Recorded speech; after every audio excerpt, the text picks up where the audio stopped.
I've been a consistent user of a wardrobe and closet organizing app for over 5 years. After using the Acloset app from the beginning, their recent updates to the app have just simply been taken too far. Let's talk about these updates and also where I have decided to go from here. Now, having an app similar to this is very important for me because I have a saturation-based color blindness, which makes it difficult for me to identify colors that are similar. So when I get new items in my closet, I ask my husband what color they are and I log it in as the proper color so I know how to pair the clothing.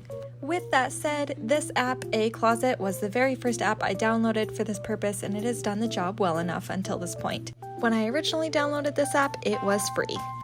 Acloset has just recently launched some updates to their app. The first change they made was that they were going to add a limit of only 100 items for you to be able to add. Keep in mind, you can only add them one at a time, and this 100 item limit also includes any clothes that you added and then deleted. Now, before we get into the price structure of their subscription, let's first talk about what restrictions they added for the free version. As you can see through this scroll through, they add a very lovely ad in between about every 3 rows or 4 rows of clothing in your closet.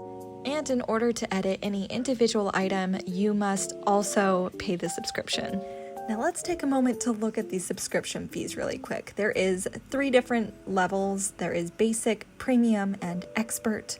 Now, starting with the basic plan, annually you will have to pay $28.49 a year, and that's a discount. To register up to 300 clothes includes archives clothes, so be sure not to delete any or else it uses up your amount. Back up all clothes and no ads up to the maximum number of clothes, which means that you'll also have ads if you exceed 300.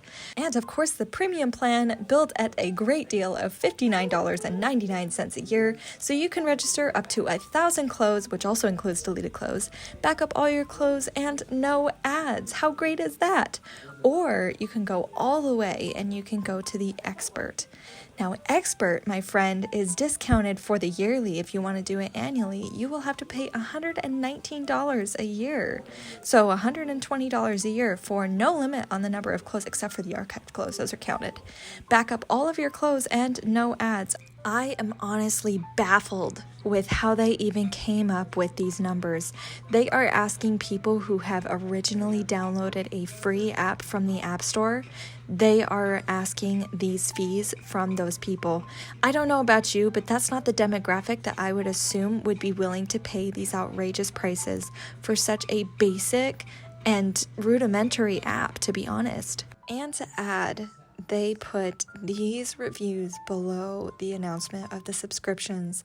Like, people are happy about this update.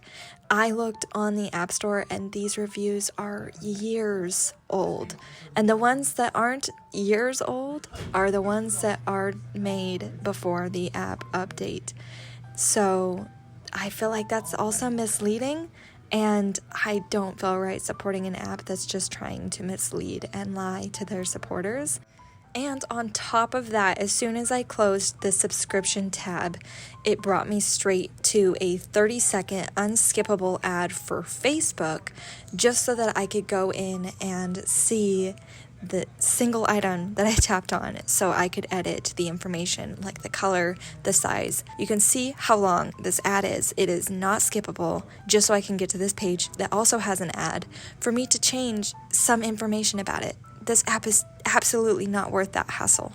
This is the first time ever that I have first-handedly experienced such a 360 from an app and such very odd and extreme expectations all of a sudden. I definitely did not expect this from an app that was originally free from the App Store. And in all honesty, it is not just the fact that they are asking us to pay now for a free app.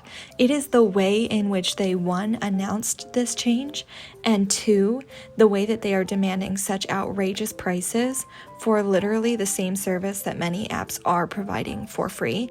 I would have even been willing to pay a one-time purchase to get the premium so I didn't have to start from ground zero with another app and have to recatalog and take photos of my whole wardrobe all over again. But that wasn't even an option, and knowing the prices that they're asking for their subscription, I imagine it would probably be $100, $200, $300 just for a one-time purchase. So that brings us to the next chapter. I have officially deleted Acloset, and I have replaced it with another app I'm even happier with. Check out my next video to see what app I replaced this terrible app with, and see why I like it so much. It was extremely frustrating to be stabbed in the back by an app that I have used and dedicated so much time over so many years, but you know what? I'm glad they did, because it brought me to this app that I like a whole lot better. The interface is less buggy, and honestly, it has more features. So they pointed me in the right direction, and it's their own fault. So that's the moral of the story. Thank you so much for joining me for today's rant video, and I will see you guys in the next one. Bye for now.